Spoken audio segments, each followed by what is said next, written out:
क्या आपने कभी रात के आसमान की तरफ देखा है और सोचा है कि इन अरबों तारों के बीच क्या सिर्फ हम ही हैं या कोई और भी है जो हमें देख रहा है लेकिन हम उसे नहीं देख पा रहे? और अगर वो मौजूद हैं तो वो हमसे संपर्क क्यों नहीं करते? क्या वो हमसे डरते हैं या हमें उनसे डरना चाहिए? आज हम बात करेंगे एक ऐसी थ्योरी की जो शायद एलियंस से भी ज्यादा डरावनी है, द ग्रेट फिल्टर। एक ऐसी थ्योरी जो कहती है शायद हम अकेले नहीं हैं, लेकिन जो भी था वो अब नहीं है। हमारा ब्रह्मांड इतना विशाल है कि इसे समझना लगभग असंभव है। हम जिस गैलेक्सी में रहते हैं उसे मिल्की वे गैलेक्सी कहते हैं और इसमें ही हैं लगभग 100 से 400 अरब तारे। और हर तारे के आसपास हो सकते हैं ग्रह जिनमें से कुछ पृथ्वी जैसे भी हो सकते हैं। लेकिन यह तो सिर्फ एक गैलेक्सी है। ऐसी ही अरबों गैलेक्सीज पूरे ब्रह्मांड में मौजूद हैं।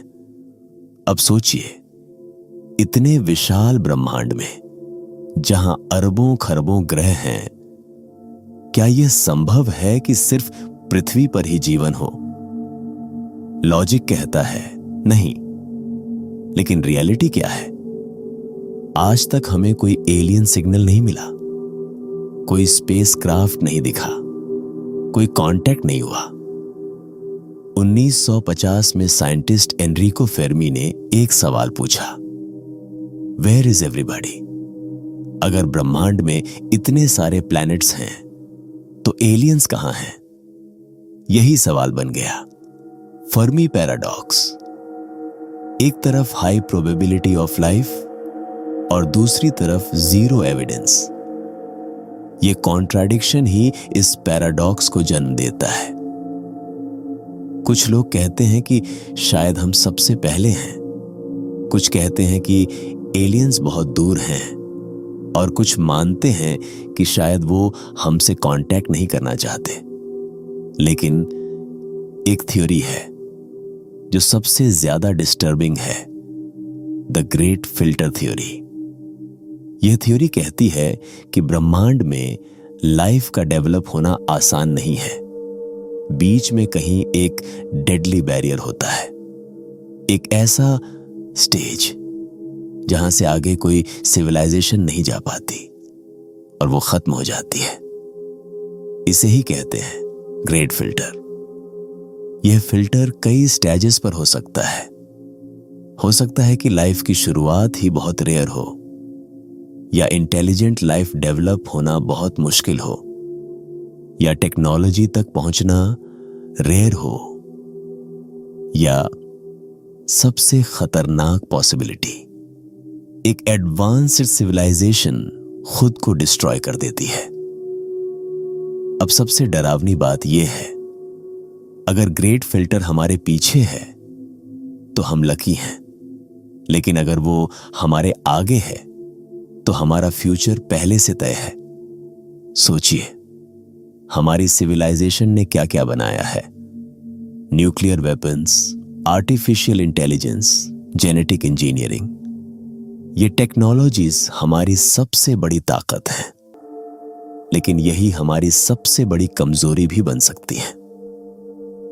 एक न्यूक्लियर वॉर पूरी पृथ्वी को खत्म कर सकता है। क्लाइमेट चेंज हमारी दुनिया को रहने लायक नहीं छोड़ेगा। एआई एक दिन हमसे ज्यादा पावरफुल हो सकता है, और एक डेडली पैंडेमिक पूरी मानव जाति को मिटा सकती है। अगर हर एडवांस्ड सिविलाइजेशन इसी स्टेज पर आकर खुद को डिस्ट्रॉय कर देती है, तो शायद यही रीजन है कि हमें कोई एलियन नहीं दिखता, क्योंकि वो सब खत्म हो चुके हैं। लेकिन एक और थ्योरी है जो और भी ज्यादा डरावनी है, डार्क फॉरेस्ट थ्योरी। यह थ्योरी कहती है कि ब्रह्मांड एक अंधेरा जंगल है जहां हर सिविलाइजेशन एक शिकारी है, और इस जंगल में एक ही रूल है, जो भी आवाज करता है वो मारा जाता है। इसीलिए हर सिविलाइजेशन चुप है, हर कोई छिपा हुआ है, क्योंकि सर्वाइवल का सबसे बड़ा रूल है साइलेंट रहो। अब सोचिए, अगर यह सच है तो क्या हमें सिग्नल्स भेजने चाहिए?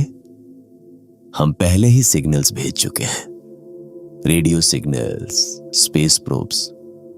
लेकिन क्या यह सेफ है?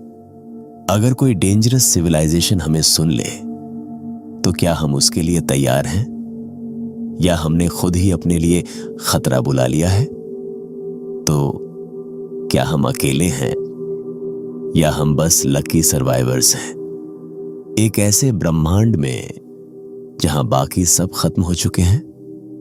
या हम अभी तक नोटिस नहीं हुए हैं और जिस दिन हम नोटिस हो जाएंगे वो दिन हमारी सिविलाइजेशन का आखिरी दिन हो सकता है।